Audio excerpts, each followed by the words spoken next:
तो भाई अब जो सबको इससे खतरनाक जो लगता है ना, सेमीकंडक्टर। साहब सेमीकंडक्टर पढ़ा दो बस, सेमीकंडक्टर में सेमीकंडक्टर के फॉर्मूले रिवाइज करा दो बस, इसके सवाल नहीं बनते सर हमसे ये। तो भाई चिंता की जरूरत नहीं है, सेमीकंडक्टर को भी हमने पूरा एनालिसिस करा है, ठीक है। इसमें मेजरली सवाल लॉजिक गेट से आते हैं, लॉजिक गेट से आते हैं, कुछ थोड़े बहुत ट्रांजिस्टर से आते हैं, और कुछ ज्यादा पोर्शन में, मतलब अगर मैं इसको वैसे रेट करूं तो मैक्सिमम लॉजिक गेट से, फिर पीएन जंक्शन डायोड से आते हैं इसमें, और फिर उसके बाद में कुछ एक आध दो ट्रांजिस्टर्स वगैरह से आ जाते हैं। तो लॉजिक गेट सबसे इंपॉर्टेंट है इसमें, ठीक है ना, लॉजिक गेट सबसे इंपॉर्टेंट है, फिर डायोड वाला पार्ट, फिर बचा कुचा जो है थोड़ा सा ट्रांजिस्टर, कभी आता है कभी नहीं आता है, वैसा चलता है उसका मामला, ठीक है। चलिए ऑसम, क्या बात है। चलो तो भाई अब हम जो है सेमीकंडक्टर की दुनिया में जा रहे हैं, फिर हम लास्ट कम्युनिकेशन सिस्टम की दुनिया में जाएंगे। सेमीकंडक्टर में क्या होता है यार, अब ये कंडक्टर और इंसुलेटर के बीच के लोग होते हैं, ये मान के चलो आपकी यार, सेमीकंडक्टर जो पूरा मटेरियल की जो वो है ना, ये इन दोनों के मतलब इनकी जो वैल्यूज हैं वो इनके मिड में आती हैं वो, ठीक है। तो यार अगर मैं कंडक्टिविटी की बात करूं, देखो कंडक्टिविटी की बात करूं अगर मैं, तो वो कंडक्टिविटी घटती जाती है, ठीक है, और रेजिस्टिविटी बढ़ती जाती है। तो इनकी रेजिस्टिविटी और कंडक्टिविटी कंडक्टर और इंसुलेटर के बीच में होते हैं, ठीक है, समझ गए। एग्जाम्पल भी मैंने यहाँ पर लिख रखे हैं, ठीक है ना, सिलिकॉन जर्मेनियम सेमीकंडक्टर्स होते हैं जैसे, ठीक है। अब जो इसमें इंपॉर्टेंट कंसेप्ट होता है बच्चों, सीधे हम यहां पर जंप कर रहे हैं। इसमें मैंने जो बिल्कुल भी नहीं पूछी जाती हुई चीजें वो मैंने स्किप कर ली इसमें से, जैसे अब यार कुछ बेसिक चीजें, मतलब वो मैंने जैसे स्किप कर ली इसमें से, कुछ बेसिक टेक्स्ट वगैरह, वैल्यूज वगैरह। अब जैसे 2 ही एग्जाम्पल लिए मैंने यहाँ पर, सिलिकॉन जर्मेनियम, बाकी नहीं लिए, क्योंकि यार जो रिलेवेंट है ना सुपर फास्ट रिवीजन में, वो वही करेंगे, ठीक है। देखो अब क्या होता है इसमें, एनर्जी बैंड का कंसेप्ट होता है। देखो यार, तो 2 बैंड्स होते हैं, वैलेंस बैंड और कंडक्शन बैंड। सिलिकॉन जर्मेनियम में आप देखो आउटर शेल में 4 इलेक्ट्रॉन्स होते हैं, सब में 4 वैलेंस इलेक्ट्रॉन्स होते हैं। तो अगर n एटम्स हैं, तो 4n वैलेंस बैंड हो गए, 4n वैलेंस बैंड हो गए, और कंडक्शन बैंड भी 4n ही हो गए। तो क्या होता है, हर इलेक्ट्रॉन की अलग अलग एनर्जी होती है, हर इलेक्ट्रॉन की अलग अलग एनर्जी होती है। बोर मॉडल की बात नहीं है, यहाँ बहुत सारे इलेक्ट्रॉन्स है, तो 4 वैलेंस इलेक्ट्रॉन है और n एटम्स है, तो टोटल सबका हर एक यूनिक एनर्जी भी होगी, तो टोटल वैलेंस कितने हो गए, 4n हो गए। जब वो कंडक्शन में जाएंगे तो 4n कंडक्शन बैंड होंगे। पर ये ज्यादा पूछा नहीं जाता है 4n क्यों हुए, कैसे हुए, मैंने आपको बता दिया। इनके बीच का जो गैप होता है वो band gap, energy band gap होता है। इलेक्ट्रॉन को यहां से यहां कूदने में कितनी एक्स्ट्रा एनर्जी चाहिए, अभी तो न्यूक्लियस चिपका के बैठा है, उसको फ्री कराना है, कंडक्शन बैंड में भेजना है, तो कुछ एनर्जी देनी पड़ेगी। वो एनर्जी गैप डिटरमाइन करता है कि किसमें कितना एनर्जी बैंड होता है वो। देखो तो जो कंडक्टर्स होते हैं ना, अब ये इंपॉर्टेंट है, जो कंडक्टर्स होते हैं उसमें ये मर्ज हो रहे होते हैं एक साथ में, ये मर्ज हो रहे होते हैं, मतलब इलेक्ट्रॉन्स बड़ी आसानी से इधर करते रहते हैं, इसलिए कंडक्टर्स में आराम से हमें कंडक्टिविटी मिलती है, कंडक्ट करते हैं कंडक्टर्स आराम से, कोई जोर ही नहीं आता इलेक्ट्रॉन्स को, क्योंकि इनका एनर्जी लेवल कम होता है, तो एनर्जी गैप क्लोज टू 0 होता है। सेमीकंडक्टर्स में energy gap less than 3 electron volts होता है। तो जैसे सिलिकॉन का 1.1 होता है, जर्मेनियम का 0.7 होता है, ठीक है, सिलिकॉन का 1.1 और इसका 0.7। इंसुलेटर्स में एनर्जी गैप 3 इलेक्ट्रॉन वोल्ट से ज्यादा होता है। तो यहां पर बहुत एनर्जी लगने के बाद ही इंसुलेटर्स कंडक्टर्स में कन्वर्ट होते हैं, इसलिए जनरली इंसुलेटर्स कंडक्टर्स नहीं होते, क्योंकि बहुत ज्यादा एनर्जी की रिक्वायरमेंट होती है इनको, इनके इलेक्ट्रॉन्स को मूव कराने में जोर निकल जाता है, इनका न्यूक्लियस बहुत टाइट पकड़ के रखता है, ठीक है। थोड़ा बेसिक कॉन्सेप्ट बिल्ड हो गया, आगे बढ़े। एनर्जी गैप आपको समझ में आ गया, लेस देन ये 0 और ये ग्रेटर देन, ठीक है। अब देखो, अब 2 टाइप के सेमीकंडक्टर होते हैं, इंट्रिंसिक और एक्सट्रिंसिक। अब क्या होता है, एक नई टर्म आने वाली है, इलेक्ट्रॉन तो आपको पता है, होल्स, इलेक्ट्रॉन और होल्स। तो इंट्रिंसिक सेमीकंडक्टर में क्या होता है यार, कि इलेक्ट्रॉन्स जो है ना कुछ इधर उधर भाग छोड़ते रहते हैं, कुछ इधर उधर भाग जाते हैं, तो ऐसे होल्स बन जाते हैं, ऐसे होल्स बन जाते हैं जहां पर इलेक्ट्रॉन्स नहीं होते। तो 2 टाइप के चार्ज कैरियर्स हो जाते हैं इसमें, इलेक्ट्रॉन्स और holes. Ne equal to NH, जितने इलेक्ट्रॉन्स छोड़ के जाएंगे उतने तो होल्स बनेंगे इंट्रिंसिक में। जैसे सिलिकॉन ले लिया मैंने, कुछ इलेक्ट्रॉन्स जो है हीट एनर्जी लेके निकल लिया, मान लो कुछ एक होल्स बन गए, तो जितने इलेक्ट्रॉन्स निकले उतने तो होल्स बने। मतलब हीट एनर्जी लेके मतलब अपने एक बॉन्ड तोड़ के वो फ्री हो गए घूमने के लिए, मान लो वो एनर्जी गैप तोड़ के यहां चले गए वो, मतलब इसमें से ये भाई साहब यहां उड़ के चले गए, ये भाई साहब यहां उड़ के चले गए, तो यहां 2 इलेक्ट्रॉन्स हो जाएंगे और यहां 2 इनके बदले होल्स बन जाएंगे, इसलिए Ne इक्वल टू NH होता है, ठीक है। और ये इंट्रिंसिक Ni मतलब इंट्रिंसिक के लिए, तो Ne into NH equal to Ni square, याद रखना Ne into NH equal to Ni square होता है, राइट। अब देखो तो यार अभी चार्ज कैरियर्स कौन से हुए, अगर हमने पोटेंशियल डिफरेंस लगा दिया तो इलेक्ट्रॉन भी फ्लो करेंगे, तो होल्स आप पॉजिटिव चार्ज की तरह से मान लो, जो होल्स हैं वो आप एक तरह से पॉजिटिव चार्ज कैरियर्स कर रहे से मान लो, होते नहीं है पॉजिटिव लेकिन मान लो, ठीक है ना, क्योंकि वो वैसे ही बिहेव करते हैं बिल्कुल। तो जब मैंने पोटेंशियल डिफरेंस लगा दिया तो इलेक्ट्रॉन्स भी फ्लो करेंगे, इलेक्ट्रॉन्स इधर फ्लो करेंगे, होल्स इधर फ्लो करेंगे अपोजिट डायरेक्शन में, तो होल्स के चक्कर में करंट इधर आएगा, इलेक्ट्रॉन्स के चक्कर में भी इधर आएगा, अपोजिट टू इलेक्ट्रॉन फ्लो, क्योंकि इलेक्ट्रॉन नेगेटिवली चार्ज है, नेगेटिव चार्ज के अपोजिट आता है ना, तो इसलिए देखो तो दोनों का करंट जुड़ेगा। और करंट इलेक्ट्रिसिटी में एक फॉर्मूला पढ़ के आए थे, NeAVD, N number of electrons, इसमें नंबर ऑफ होल्स, EAVD दोनों के करंट ऐड हो जाएंगे, समझ गए। VD is drift velocity electrons की और होल्स की, राइट, ठीक है। एक्सट्रिंसिक सेमीकंडक्टर में क्या होता है, अब हम डोप मिला देते हैं, उसमें डोपेंट्स ऐड कर देते हैं, कुछ एक्सटर्नल क्वांटिटीज, एक्सटर्नल सब्सटेंस हम उसमें ऐड कर देते हैं। अब तो 2 तरीके के हम डोपेंट्स मिलाते हैं बच्चों, एक होते हैं पेंटावेलेंट, जिनकी वैलेंसी 5 होती है, जिनके पास में 5 इलेक्ट्रॉन्स हैं आउटर मोस्ट शेल में, आर्सेनिक, फास्फोरस। और दूसरा होता है ट्राइवेलेंट, जिनके पास में 3 इलेक्ट्रॉन्स हैं, जैसे बोरोन, एल्यूमिनियम, ठीक है। तो 2 टाइप के एक्सट्रिंसिक सेमीकंडक्टर होते हैं, 2 टाइप के होते हैं। इंट्रिंसिक तो पढ़ लिया हमने, अब एक्सट्रिंसिक, तो 2 टाइप के होते हैं एन टाइप सेमीकंडक्टर। तो अब कई में नीट और जेई मेन में तो इस लेवल के सवाल आ जाते हैं, यार एन टाइप में आप क्या मिलाते हो, कौन सी इंप्योरिटी मिलाते हो, कौन सा डोपेंट मिलाते हो, पेंटावेलेंट की ट्राइवेलेंट, ये तक भी क्वेश्चन आ रहे थे, तो बहुत ध्यान से सुनना।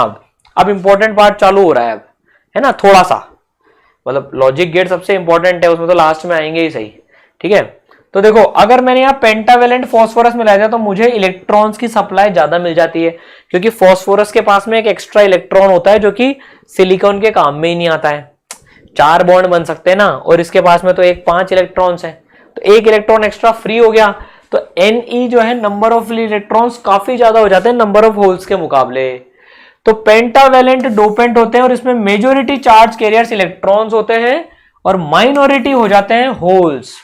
होल्स एकदम कम हो गए यार, इलेक्ट्रॉन्स की संख्या बहुत बढ़ गई, तो आधे होल्स को तो भर ही देंगे, वो खत्म कर देंगे, क्योंकि खाली है ना होल्स, वो इलेक्ट्रॉन वहां भर के आ जाएगा, और इलेक्ट्रॉन्स की सप्लाई बहुत ज्यादा है, तो इलेक्ट्रॉन्स बहुत ज्यादा हो जाते हैं। तो मेजॉरिटी चार्ज कैरियर्स इलेक्ट्रॉन्स होते हैं इसमें, याद रखना, और माइनॉरिटी होल होते हैं इसमें। सब समझ गए, सबको समझ में आया कॉन्सेप्ट है पूरा, ठीक है। तो इसे एन टाइप बोलते हैं, N type, N for negative, तो एन टाइप हो गया वो, एन टाइप सेमीकंडक्टर, ये एन टाइप। एक पी टाइप होता है जिसमें ट्राइवेलेंट डोपेंट होता है, ट्राइवेलेंट डोपेंट होता है जिसमें ये, ठीक है ना। तो ये यहां पर, जैसे मैंने यहां पर ये बोरोन का ये लगा दिया, ठीक है ना, बोरोन का ये लगा दिया, तो अब यहां पर एक ये एक होल बन जाएगा, ये एक होल बन जाएगा, क्योंकि बोरोन के पास में तो 3 ही होते हैं, यहां पर इलेक्ट्रॉन नहीं है, ये यहां पर इलेक्ट्रॉन नहीं है, ये एक होल है ये, ठीक है ना।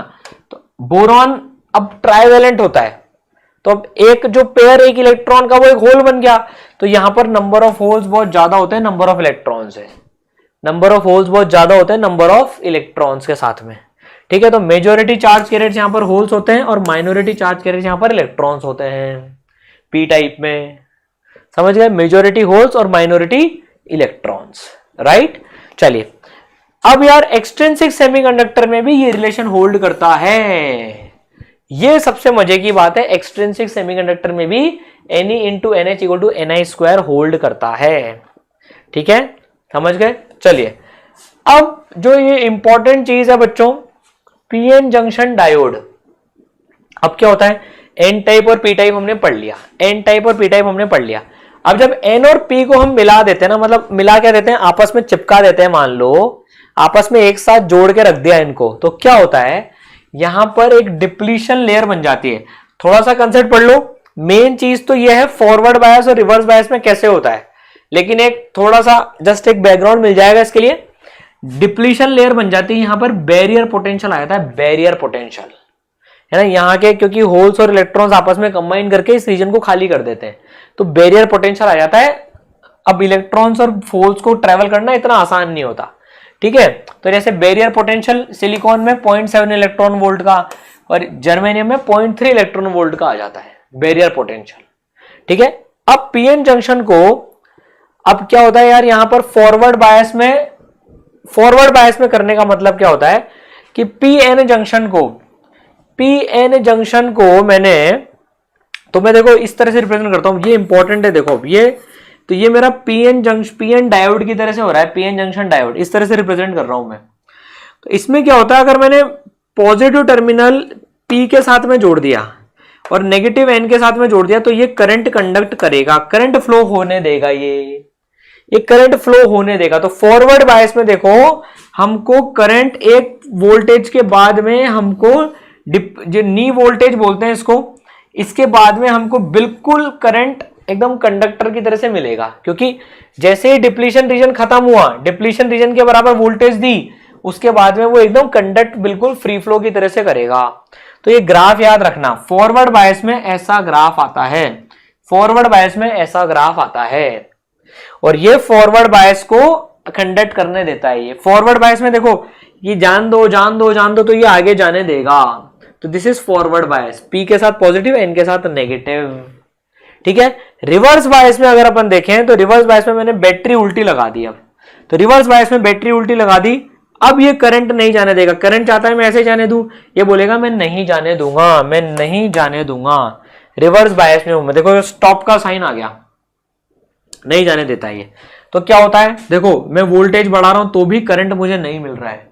जब तक मैं इसको तोड़ ही नहीं दूं, जब तक मैं ब्रेक डाउन नहीं कर दूं, ब्रेक डाउन का मतलब नहीं फिजिकली तोड़ दिया, नहीं, अंदर में इसके अंदर का स्ट्रक्चर टूट गया, अब सब कुछ फ्री फ्लोइंग है। अब बिंदास जो है, अब मैं कितना भी करंट आ जाए, मैं वोल्टेज उतनी की उतनी रहती है इसमें लगभग। देखो ये, तो ये ब्रेक डाउन वोल्टेज के बाद में करंट कितना बढ़ जाए, वो वोल्टेज में डिफरेंस नहीं आता अंदर, वो ब्रेक डाउन के बाद में। तो ब्रेक डाउन का ग्राफ ऐसे होता है और फॉरवर्ड का ग्राफ ऐसा होता है, दोनों को साथ में देखो तो ये एनसीईआरटी का ही एक डायग्राम है। तो देखो फॉरवर्ड बायस कुछ ऐसा और रिवर्स बायस कुछ ऐसा, तो ये आप ग्राफ याद रखना, फॉरवर्ड बायस कुछ ऐसा और रिवर्स बायस कुछ ये एकदम ऐसा, ये ऐसा सीधा, ये यूं जाता है बेसिकली। तो ये ठीक है, थोड़ा सा ये डायग्राम ऐसा बन रहा है, ये यूं जाता है ये।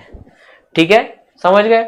मेनली सर्किट सॉल्विंग में एक चीज ध्यान रखनी है आपको, जो सबसे ज्यादा इंपॉर्टेंट आपके काम आएगी, कि अगर सर्किट में ऐसा गिवन है, मानो सर्किट में अगर ऐसा गिवन है और मैंने यहां पर पॉजिटिव टर्मिनल जोड़ दिया, मैंने यहां पर, तो ये करंट कंडक्ट करेगा। यहाँ रेजिस्टेंस भी जोड़ दिया मान लो R, तो ये करंट कंडक्ट करेगा। लेकिन अगर मैंने बैटरी ऐसे लगा दी, मान लो बैटरी जो है ऐसे लगा दी, सपोज करो ये ऐसा है और मैंने मान लो बैटरी ऐसे उल्टी लगा दी, करंट ये यहाँ स्टॉप कर लेगा, करंट फ्लो नहीं करने देगा, यहाँ जीरो करंट शो होगा और यहाँ पर आप V = IR लगा के उतना करंट शो कर लेना। मेन चीज सीखने की ये है कि फॉरवर्ड बायस में करंट जाने देता है, रिवर्स बायस में करंट नहीं जाने देता है। समझ गए? ठीक है, चलिए रेक्टिफायर्स किस काम आते हैं। अब रेक्टिफायर से पीएन जंक्शन को यूज करते हैं। देखो इन पे ज्यादा ऐसा सवाल नहीं आते, थ्योरेटिकल है, देख लो एक बार। ठीक है, रेक्टिफायर्स अल्टरनेटिंग करंट को डायरेक्ट करंट में कन्वर्ट करने में काम आते हैं। ठीक है, तो यार हाफ वेव रेक्टिफायर ये एक ऑल्टरनेटिंग वोल्टेज है, मुझे इसमें ऐसी वोल्टेज चाहिए, तो मैंने देखो यहां पर क्या करा, डायोड लगा दिया। तो जब ये ऑल्टरनेटिंग वोल्टेज ये ट्रांसफार्मर लगा हुआ है वोल्टेज वेरिएशन कराने के लिए। तो जब यहां पर पॉजिटिव वोल्टेज और यहां नेगेटिव होगी तब तो ये पास होने देगा। देखो तो पॉजिटिव वाले पार्ट को तो ये पास होने देगा क्योंकि फॉरवर्ड बायस में है, और जैसे नेगेटिव हो जाएगी, यहां नेगेटिव और यहां पॉजिटिव, तो ये नहीं पास होने देगा, तो वो वोल्टेज हमको नहीं मिलेगी। तो ये हाफ वेव को इसने रेक्टिफाई कर दिया। फुल वेव चाहिए हमको, साहब हम आधी एनर्जी क्यों वेस्ट करें, आधी एनर्जी क्यों वेस्ट करें। तो जब यहां पर पॉजिटिव है और यहां नेगेटिव है तो मैं इससे पास कराऊंगा, और जब यहां पॉजिटिव है और यहां नेगेटिव है तब मैं इससे पास कराऊंगा, तो मुझे दोनों वेव्स में पॉजिटिव और नेगेटिव मिल जाएगा। तो देखो फुल वेव रेक्टिफायर में मैंने 2 डायोड्स लगा दिए ऐसे ये, ठीक है।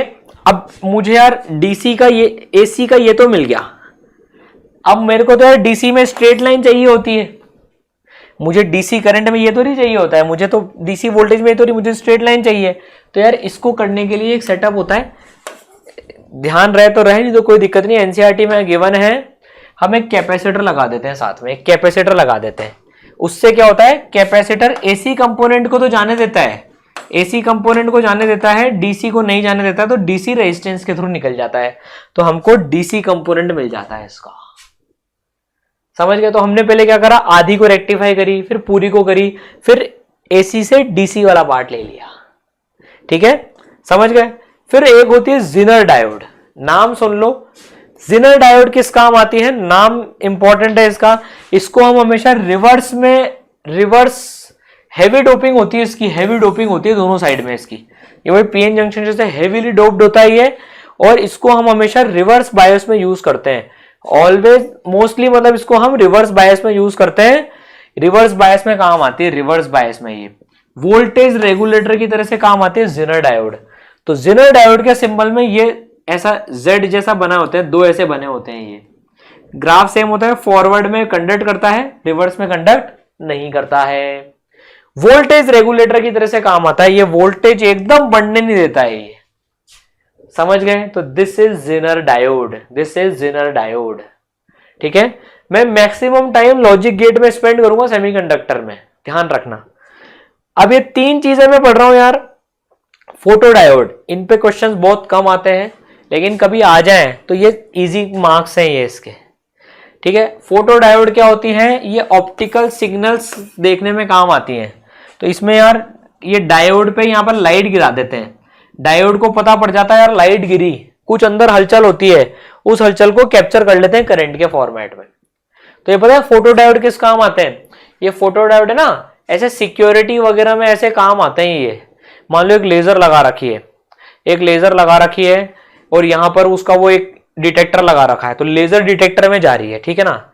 जैसे कोई आदमी क्रॉस करा तो वो लेजर या कोई भी लाइट रुक गई, इस पे नहीं गई, तो इसमें लाइट का कुछ चेंज आया, उसको अलार्म के साथ में कनेक्ट कर दिया, तो अलार्म बज गया कि यार कोई एंटर करा है यहाँ पर। ऐसी चीजों में फोटो डायोड काम आता है। तो जो लाइट है उसके चेंज को डिटेक्ट करने में काम आता है, लाइट को डिटेक्ट करने में काम आता है ये फोटो डायोड, ठीक है। इसकी एप्लीकेशन ऐसे होते हैं, ऑप्टिकल सिग्नल्स डिटेक्ट करता है ये, ठीक है। ये रिवर्स बायस में काम करता है, ये रिवर्स बायस में काम करता है, ध्यान रखना, ये फोटो डायोड रिवर्स बायस में, राइट। एलईडी, एलईडी आपको पता ही है यार, आजकल तो बहुत चल रही है एलईडी, बल्ब के बदले एलईडी आती है। इसको इलेक्ट्रिसिटी दो तो ये लाइट फेंकती है, तो इलेक्ट्रिसिटी दो इसको, फॉरवर्ड बायस में देते हैं इसको इलेक्ट्रिसिटी, हमें तो करंट फ्लो कराना है इसमें, इसलिए एलईडी को फॉरवर्ड बायस में यूज करते हैं, नॉर्मल रेजिस्टिंग सर्किट की तरह से ही, और बस ये उस एनर्जी को लाइट एनर्जी में कन्वर्ट करती है LED.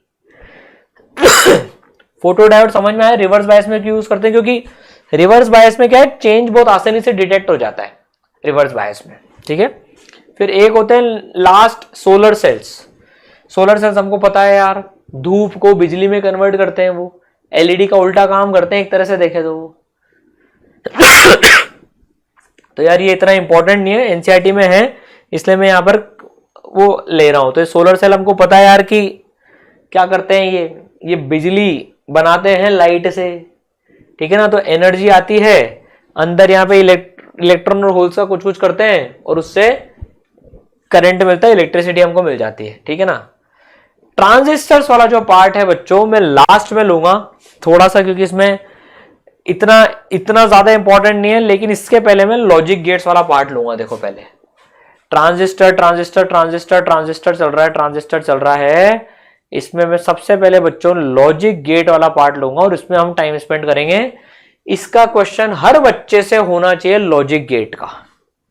This is like very very important.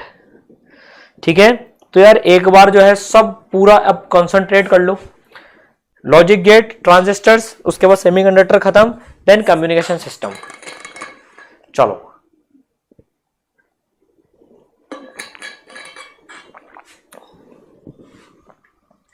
और इस पे एक सवाल भी कराऊंगा, ये बहुत इंपॉर्टेंट है और सबसे इजी है ये पूरे इस चैप्टर का सबसे इजी पार्ट है लॉजिक गेट ये। ठीक है, ऑसम ऑसम ऑसम, क्या बात है। ठीक है, तो पहले लॉजिक गेट्स करते हैं बच्चों, राइट। आ जाओ नाउ।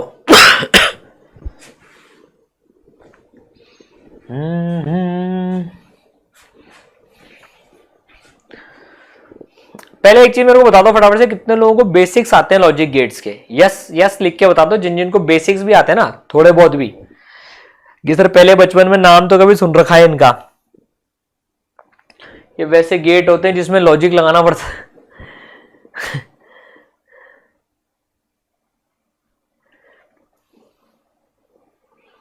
बोलो बोलो बोलो फटाफट से, कितने बच्चों ने इसका जो है एक बार नाम तो सुन रखा है?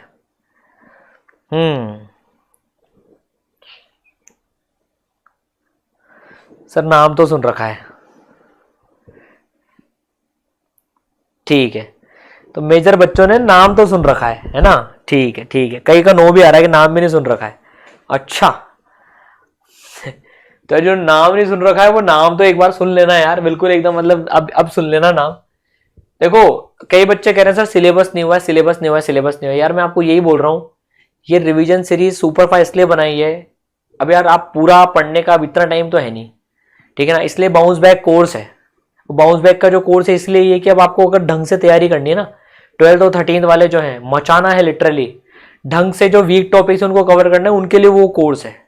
ये एक ऐसा सॉल्यूशन है ये सुपर फास्ट रिवीजन सीरीज, जिसको आप कभी भी मतलब बस एक फास्ट तरह से रिवाइज कर लो, समझ रहे हो। इसमें यार लक की बात है, आप बिल्कुल छोड़ के जा रहे हो तो वैसे भी आपसे क्वेश्चन नहीं होएगा। अब जो मैंने सुपर फास्ट रिवीजन में कराया, एक तो लॉन्ग टर्म है, जब आप आगे कोई चैप्टर पढ़ लोगे तब आप देखना, चैप्टर पढ़ते ही जब आप इस रिवीजन सीरीज को पढ़ोगे ना, आपका 20 मिनट में जो पूरा रिवीजन होएगा ना, इससे बेस्ट रिवीजन हो ही नहीं सकता है। सबसे बड़ा इसका यूज वो है। दूसरा इसका यूज, अगर आप चैप्टर छोड़ के जा रहे हो ना यार, तो यार आप 20-25 मिनट इन्वेस्ट नहीं कर सकते इसमें। आप ये सोच के देखो, ये रिवीजन सीरीज उस तरह से यूजफुल है। मान लो यार ये सिंपल लॉजिक गेट का सवाल आ जाता है और एक बच्चा है जिसने पूरा चैप्टर छोड़ दिया, साहब मेरे को तो कुछ आता ही नहीं है, और एक बच्चा है जिसने at least super fast revision series तो देख ली और उससे सवाल हो गया, कौन फायदे में रहा यार? ये क्या है, बहुत मैटर करता है एक एक सवाल। ठीक है, चलो इसलिए बोल रहा हूं पूरा कंसंट्रेशन से सुनो, जितना भी लूट पाओ ना यहां से उतना लूट लो यार, सब गोल्ड बरस रहा है ना। चलो तो देखो क्या होता है यार, अब लॉजिक गेट जो होते हैं ना, इसमें हम कुछ इनपुट देते हैं और इनका कुछ आउटपुट आता है, ठीक है ना। जैसे मैं एक चीज समझाता हूं आपको, जिन्होंने बेसिक से समझ रहे हैं ना वो समझना है इसमें ये गेट का मतलब क्या होता है। मान लो हमारे घर में हमें अब एक खिलौना चाहिए, मान लो, या एक मोबाइल चाहिए, भैया आईफोन चाहिए मेरे को तो एक, है ना। अब क्या होगा, अभी ये दो लोग हमारा डिसीजन लेने वाले हैं कि मुझे आईफोन मिलेगा कि नहीं मिलेगा। मान लो ये मम्मी और ये पापा, है ना, आईफोन मिलेगा नहीं मिलेगा, है ना। 0 मतलब नहीं, मम्मी की तरफ से नहीं हो गई, और 1 मतलब हाँ हो गई। 0 मतलब नहीं, 1 मतलब हाँ। तो देखो अभी डिसीजन एंड गेट में, एंड गेट का मतलब वो है, ये वो घर है जहां पर जब मम्मी और पापा दोनों हाँ भरेंगे, मम्मी और पापा दोनों हाँ भरेंगे तो ही नेट हाँ आएगा। मम्मी एंड पापा बोथ शुड से हाँ, देन आउटपुट विल बी हाँ। अगर किसी एक ने भी मना कर दिया ना तो भैया घर में वो चीज नहीं आएगी, फिर हाँ नहीं होएगा। तो देखो इनपुट और आउटपुट इसको ऐसे देखो, ए मतलब मम्मी है ना, एम लिख देता हूं मैं यहां पर यार, ए मतलब मम्मी और बी मतलब पापा, ठीक है ना। अब भाई साहब मम्मी ने मना कर दी, पापा ने मना कर दी, तब तो भूल ही जाओ, तुम ऐसी की तैसी कराओ, तब तो भैया फाइनल आउटपुट 0 आएगा, मतलब मना हो गई। मम्मी ने मना करी, पापा ने हाँ भर दी, दया खा के चल ले ले बेटा, मम्मी ने कहा कोई नहीं, तो नहीं मिलेगा। फिर एक दिन पता नहीं कैसा दिन है यार, मम्मी ने हाँ भर दी, यार तू ले ले चल, आज मैं खुश हूं तू ले ले, लेकिन पापा ने मना कर दी उस टाइम, तो भी भैया कुछ नहीं मिलेगा। और एक सुनहरा दिन वैसा आया, पता नहीं कैसे आएगा वो, मम्मी ने भी हाँ भर दी, पापा ने भी हाँ भर दी, तब जाकर आपको वो आईफोन मिलेगा। समझ गए? तो दिस इज ट्रुथ टेबल। तो एंड गेट में क्या होता है, जब दोनों हाँ भरते हैं तभी आउटपुट हाँ आता है, तभी आउटपुट हाँ आता है। समझ गए? तो एंड का मतलब दोनों की रजामंदी होगी तभी जाकर हाँ आएगा। समझ गए? अब और गेट देखो आप, और गेट, दोनों में से एक भी हाँ भर दे भाई साहब, दोनों में से एक भी हाँ भर दे तो हाँ हो जाएगी। तो भैया एक ये आप बोल रहे हो, मान लो आपने बोला मेरे को यार 5 स्टार खानी है, 5 स्टार खानी छोटी सी चीज है यार, ठीक है ये आईफोन से ही करते हैं यार, ठीक है चलो। आईफोन में वैसे और गेट लगता नहीं है, बड़ी चीज है आईफोन, तो फिर भी ठीक है चलो। तो मम्मी ने मना कर दी, पापा ने मना कर दिया, तब तो नहीं। दूसरे केस में मम्मी ने मना कर दी, पापा ने हाँ कर दी, एक की भी हाँ हो गई ना, और मतलब किसी की भी हाँ हो जाए, एक चाहिए बस मेरे को तो हाँ, तो आपके तो बल्ले बल्ले हो गए। किसी फिर एक दिन मान लो मम्मी ने हाँ कर दी, पापा ने मना कर दिया, कोई बात नहीं, किसी एक की हाँ चाहिए, हाँ हो गई। फिर दोनों ने हाँ कर दी किसी दिन, तो भैया दोनों ने हाँ कर दी तो बहुत ही बढ़िया, हाँ हो गई तो और गेट समझ में आया? और गेट मतलब कोई भी 1 मिल जाए नेट आउटपुट 1 आएगा। तो एंड समझ में आया, और समझ में आया, और में 3 1 होते हैं 3 केसेस में, एंड में एक केस में 1 होता है। नॉट गेट मतलब उल्टा, नॉट गेट मतलब उल्टा, जो इधर से जाएगा उसका दूसरा मिलेगा। इधर से अगर मना हुई, ये जनरली बच्चे होते हैं ना, जो आप बोलोगे मैं उसको उल्टा करूंगा।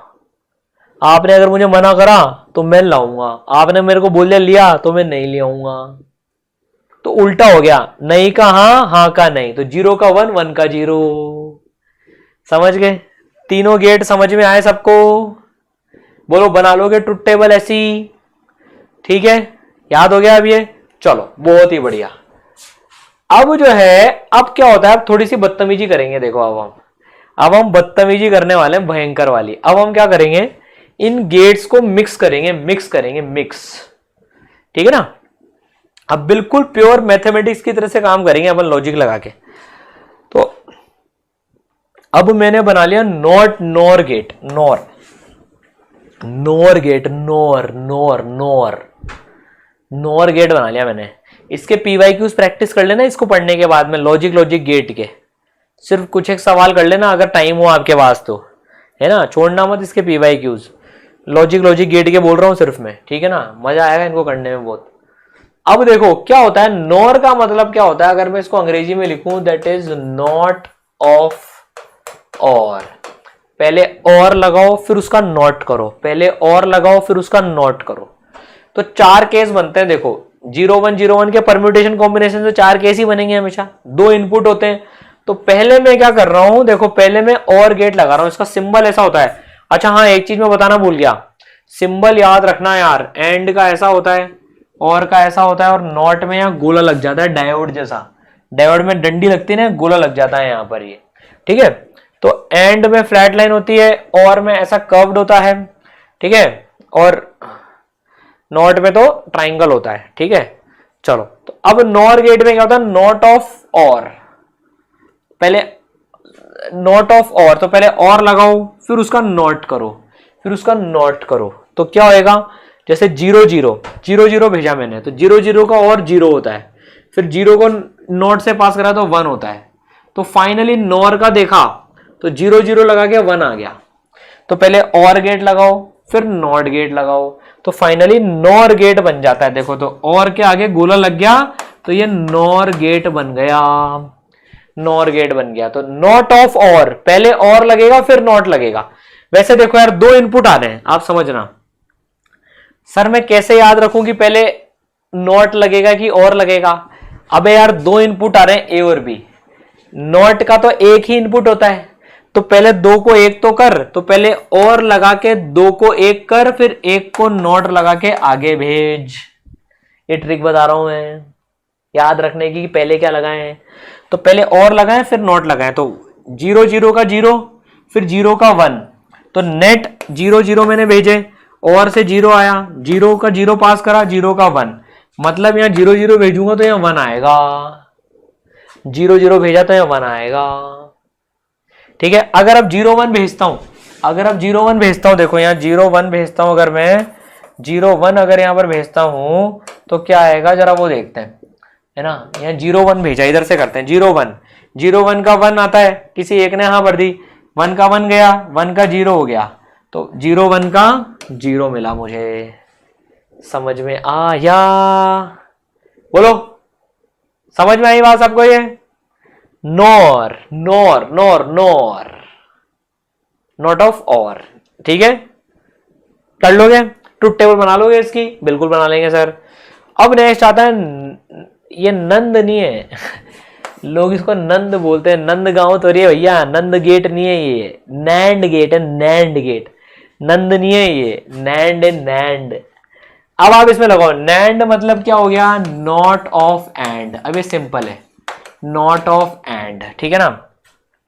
तो पहले क्या करेंगे, एंड लगाएंगे, दो इनपुट है भैया, फिर उसको नॉट से पास करेंगे, तो नेट जो मिलेगा उसे नैंड बोलते हैं बेसिकली। तो लगा दो यार, एक ट्रायल कर लेते हैं, कोई सी ये वाली रो ले लेते हैं, चलो अभी इसको देखते हैं। 1 और 0, एंड मतलब दोनों की हाँ होनी चाहिए। 1 0 का 0 आया भैया, इसकी हानि है तो 0 आया, 0 को पास कराया, 0 का हो गया 1, तो नेट 1 0 का 1 मिल रहा है, तो 1 और 0 का नेट 1 मिल रहा है, 1 और 0 का नेट 1 मिल रहा है। बोलो आया समझ में सबको? नैंड गेट की ट्रुथ टेबल बोलते हैं इसको, ट्रुथ टेबल बना लोगे? बोलो फटाफट से, समझ में आया क्या? अरे बिल्कुल आया सर। तो चलो एक क्वेश्चन करो फिर, अभी एक क्वेश्चन करो। नैंड गेट में ये इनपुट पास कर रहे हैं, ऊपर वाली लाइन मतलब 1। अब इसका मतलब समझना, देखो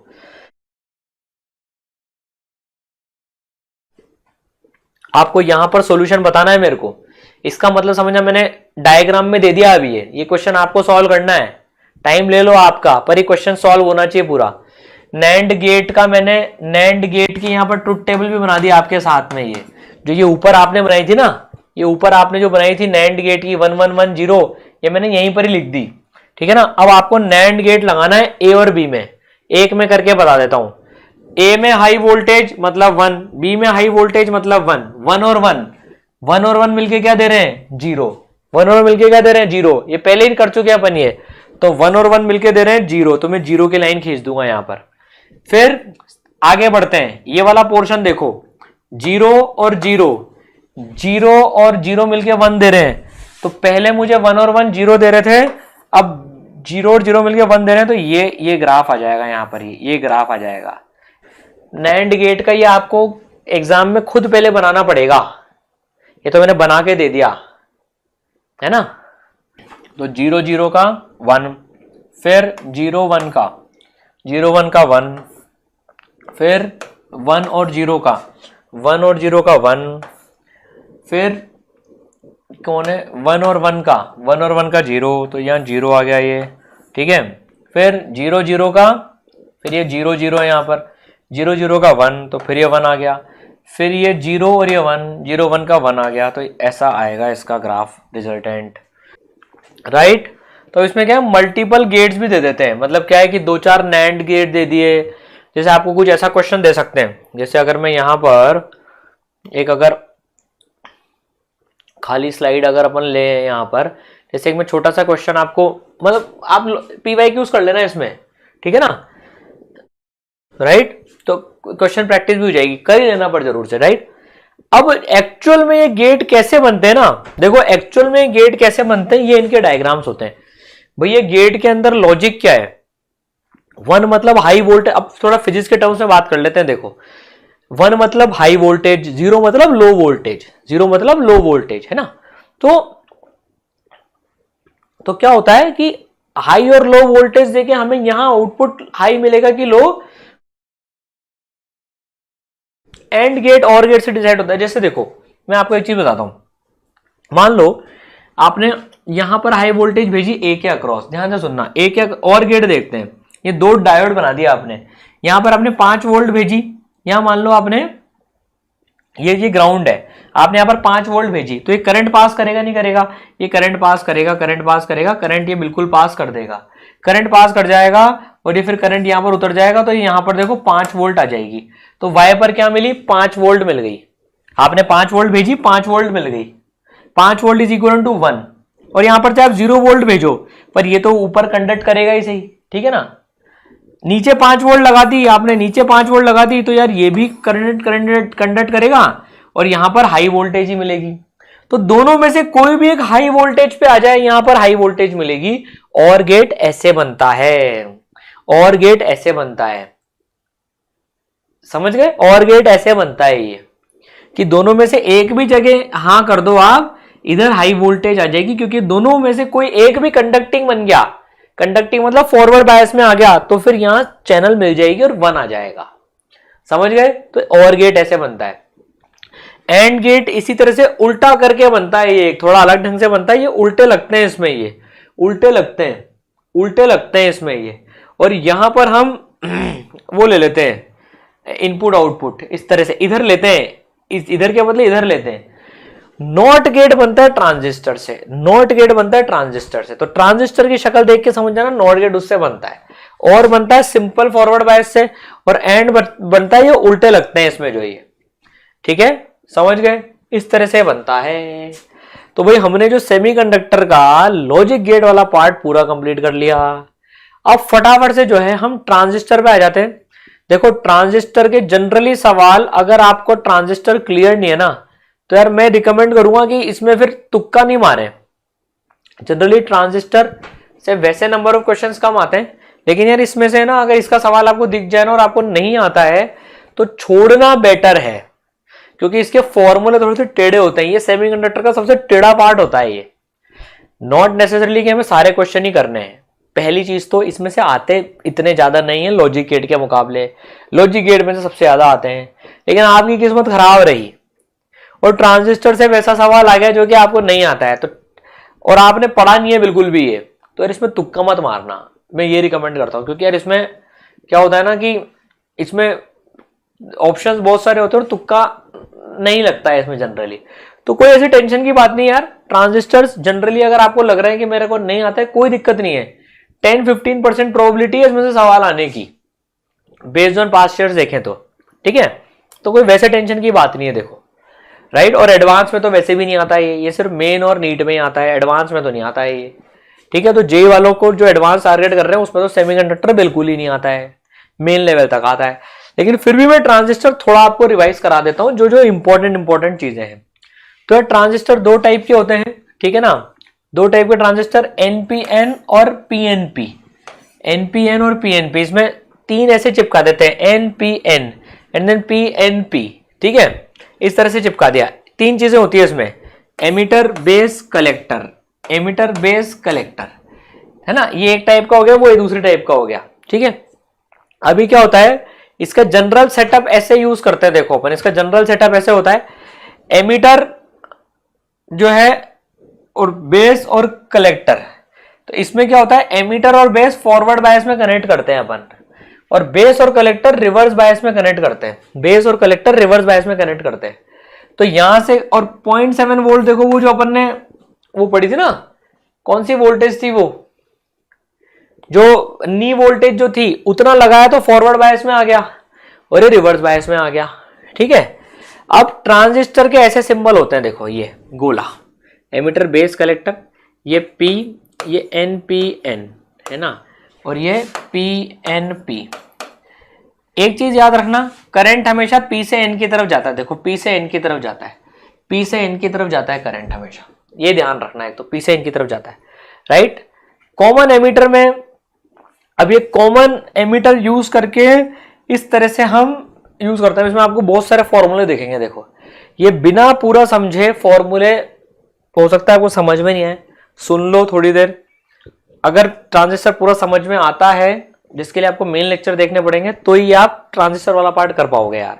ईमानदारी की बात है इसमें, देखो मैं कोई आपको घुमाऊंगा नहीं इधर उधर, बहुत 100% की ईमानदारी की बात है, टफ टॉपिक है, सबसे टफ टॉपिक है इनफैक्ट मैं बोलूँ तो, अगर ये सेमीकंडक्टर का इनफैक्ट पूरी फिजिक्स का ही बोल लो जो 12th की आपकी समझने और उसमें है, खाऊ टॉपिक है, नहीं आता है कोई दिक्कत नहीं है, अभी जिसको आता है वो रिवाइज कर ले, जिसको नहीं आता है वो पूरा लेक्चर देखे समझने के लिए।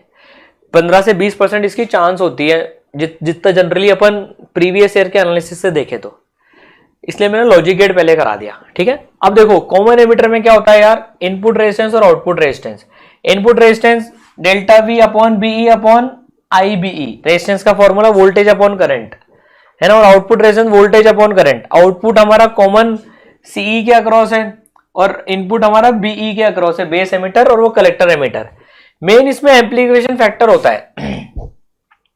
एम्प्लीफिकेशन फैक्टर क्या होता है कि आउटपुट करंट मुझे कितना मिल रहा है और डिवाइड बाय इनपुट करंट कितना मिल रहा है।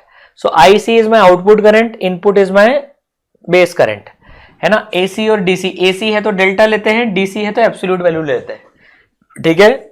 इसकी कैरेक्टरिस्टिक्स ऐसी होती है, सीई जो कि फॉरवर्ड बायस होता है तो फॉरवर्ड बायस का ग्राफ, ये रिवर्स बायस होता है तो रिवर्स बायस का ग्राफ, ठीक है। मेन इसमें कोई वैसी ज्यादा बात नहीं होती। अब ट्रांजिस्टर को डिवाइस की तरह से भी यूज कर सकते हैं, देखो ट्रांजिस्टर को डिवाइस की तरह से यूज करते हैं तो इस फॉर्मेट में यूज करते हैं, ट्रांजिस्टर को स्विच की तरह से यूज करते हैं तो इस फॉर्मेट में यूज करते हैं। Cut off region, active region और सैचुरेशन रीजन, 3 रीजन होते हैं इसमें, देखो cut off region, active region और सैचुरेशन रीजन, 3 रीजन होते हैं, ठीक है। और ट्रांजिस्टर को हम एम्पलीफायर की तरह से भी यूज करते हैं। इसमें जो चीज काम आ जाती है वो ये काम आ जाती है कि भैया जो आपका वोल्टेज गेन है, ट्रांजिस्टर को जब हम एम्पलीफायर की तरह से यूज करते हैं तो voltage gain AV delta V naught by delta V I इसके बराबर हो जाता है minus beta AC R C by R V. ये सबके डेरिवेशंस होते हैं, देखो है ना, पर क्या करें इसमें ऐसे ही चलना पड़ेगा।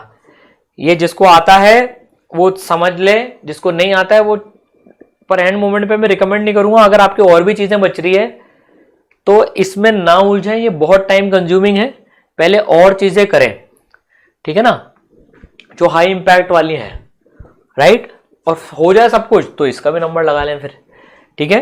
पावर गेन इसमें बीटा इंटू ए वी के बराबर होता है, टोटल पावर, वोल्टेज का गेन और करंट का गेन मल्टीप्लाई करते हैं तो पावर गेन आ जाता है, ठीक है। तो this is like transistor as an amplifier, right.